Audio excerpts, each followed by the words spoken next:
Vídeo de hoje eu vou falar sobre mercado internacional e mercado brasileiro. É seguro operar lá fora? Faz sentido operar os dois mercados? Ou a melhor ideia é escolher um dos dois para focar quando eu estiver começando a minha carreira? Meu nome é JR, eu sou engenheiro de automação e trader full-time e hoje eu vou falar um pouquinho sobre a minha visão do que é mais interessante para você que está começando a sua carreira como day trader ou que já tem uma experiência e está buscando por mais informações sobre o assunto. Acho que a primeira pergunta que a gente deve responder é: por que eu optaria em sair daqui do Brasil com meu capital para operar lá fora? Se aqui eu já tenho um mercado. Para mim, existem três motivos muito claros do qual sim, você deve olhar para o mercado internacional como uma possível, se não a principal opção para você começar a fazer day trade ou swing trade, enfim, começar no mercado financeiro. E o primeiro motivo, e provavelmente um dos mais importantes, é o custo do aprendizado. Pois é, não acho que você já vai começar a ganhar dinheiro e virar um puta profissional nos seus primeiros meses de mercado financeiro. O processo de aprender a operar e se conhecer durante o mercado tem um certo custo, e esse custo são as suas perdas. Nesse jogo você vai ganhar e você vai perder. E se você conseguir ganhar mais do que perde, eventualmente você vai ganhar dinheiro. Agora, claro, quem acumula o maior número de habilidades para conseguir ganhar mais do que perde é quem vai conseguir acumular mais capital e também mais experiência, ou seja, passar por mais situações diferentes durante os pregões. Agora, existe um custo mínimo para isso, que é o quanto uma operação em média pode te dar de ganho ou de perda. Eu sei, claro, que esse custo é relativo, mas há um mínimo possível baseado no quanto o preço oscila em cada movimentação mínima, que é o que nós chamamos de um tick. Um tick seria quando uma ação sobe 1 centavo ou o dólar sai de 3,25 para 3,26. Essa é a variação mínima daquele ativo e essa variação representa um custo para você. Nos ativos brasileiros mais operados, mini dólar e mini índice, esse custo fica em R$1 para cada tick no mini índice e R$5 para cada tick no mini dólar. Isso se eu operar com a menor fração possível que esse ativo me oferece, que é de um mini contrato. Para ser mais específico, o mínimo que eu conseguiria perder no mini dólar seria R$5 e o mínimo que eu conseguiria perder no mini índice seria R$1. Mas é claro que é errado pensar assim, porque você não consegue nem pagar taxa operacional se você entrar e sair com apenas um tick de ganho. Para isso, vamos pensar numa operação em média de 5 pontos no dólar e de 100 pontos no índice, que nos dá uma variação de R$50 mínimo de perda no dólar e R$20 mínimo de perda no índice. Aparentemente parece ser um custo pequeno, mas não é. Se a gente pensar em dias seguidos de perdas, o que é totalmente comum para quem está começando, isso começa a mexer com o seu bolso e com o seu psicológico também, tornando mais difícil o papel de focar na técnica, uma vez que essa sequência de perdas vai começar a mexer com a sua autoconfiança e você não vai conseguir executar o seu sistema com maestria. No mercado internacional, além dos mini contratos, além dos mini lotes, nós temos o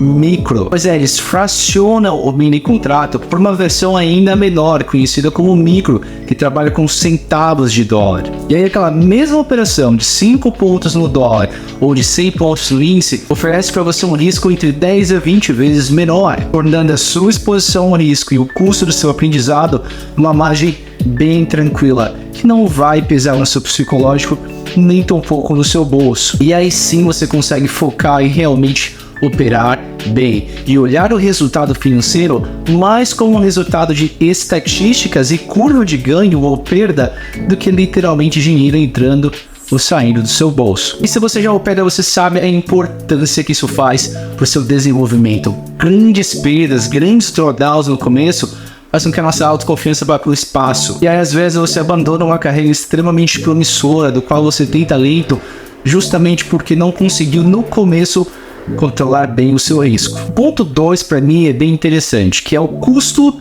da oportunidade. Diferente do custo do aprendizado, o custo da oportunidade é a quantidade de vezes que o seu sistema ou a sua setup que você está estudando, aperfeiçoando, aparece num único ativo. Pois é, se você opera tendência, gosta de comprar aqueles pullbacks bonitos quando o mercado está forte, a chance disso acontecer todos os dias em um único ativo é muito pequena. Se você ficar olhando o índice todos os dias, ele vai ter um ou às vezes 2 dias na semana com uma tendência forte. Grande parte do processo de movimentação do índice depois disso é apenas lateral, assim como qualquer outro ativo, o que faz com que nós traders passamos a maior parte do tempo esperando aquele padrão. O problema disso é que se a sua setup, o seu padrão não acontece com uma certa frequência, dificulta o seu aprendizado. Agora, se você está olhando para pelo menos 3 ou 5 ativos, como por exemplo índice alemão, índice francês, índice japonês e índice americano, a chance de um desses ativos estar com uma forte tendência, 2 ou 3 ativos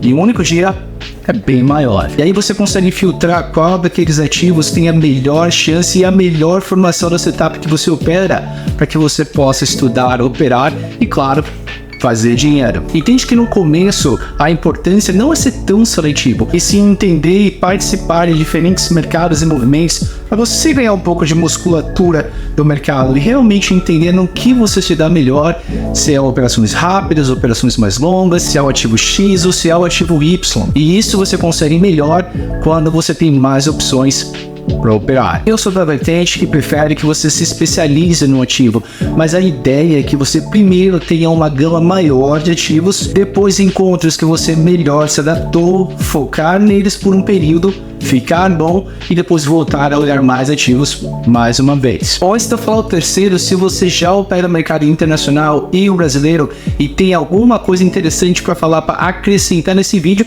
peço a sua ajuda. Para quem está começando, escreva aqui nos comentários qual é o seu motivo, a sua razão e por que você acha também que é mais interessante operar os dois ativos. Bom, e o terceiro motivo, mas não menos interessante, é a não cobrança das tais taxas de registro e emolumento. Para quem não sabe, registro e emolumento são taxas cobradas pela Bolsa Brasileira, nossa B3. Então toda vez que você executa uma operação na Bolsa, eles automaticamente na fonte já detêm uma certa taxa para eles, o que gira em torno de R$1,25 para cada contrato no dólar, ou seja, mais ou menos R$2,50 para você entrar e sair de uma operação com um contrato e 50 centavos no índice, ou seja, R$1 para você entrar e sair de uma operação. O que acontece é que a maior parte das corretoras internacionais trabalham com um spread. Essa é a diferença do preço entre quem quer comprar e quem quer vender. Então, toda vez que você entra numa operação, normalmente o seu saldo já fica levemente negativo, porque aquela é a taxa cobrada pela corretora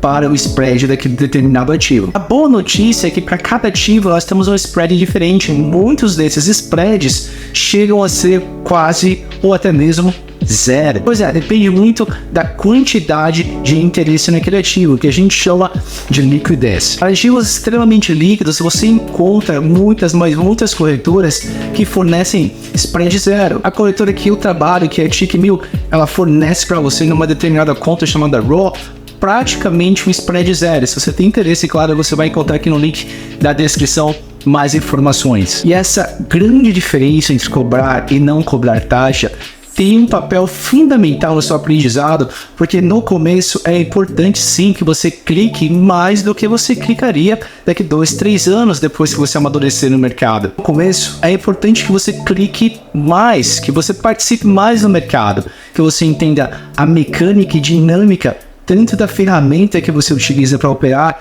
quanto da bolsa, quanto do mercado em si. E tudo isso, claro, sem gastar muito dinheiro. Afinal de contas, o custo do aprendizado tem que ser o menor possível para maximizar as suas estatísticas sem pesar no seu bolso. Fico por aqui, espero que você tenha gostado do material. Se você tem uma ideia diferente do que eu falei, motivos diferentes, ou até mesmo discorda de tudo que eu falei, o seu comentário é muito bem-vindo. Se você gostou do material até aqui, se inscreve no canal e, é claro, eu te vejo no game.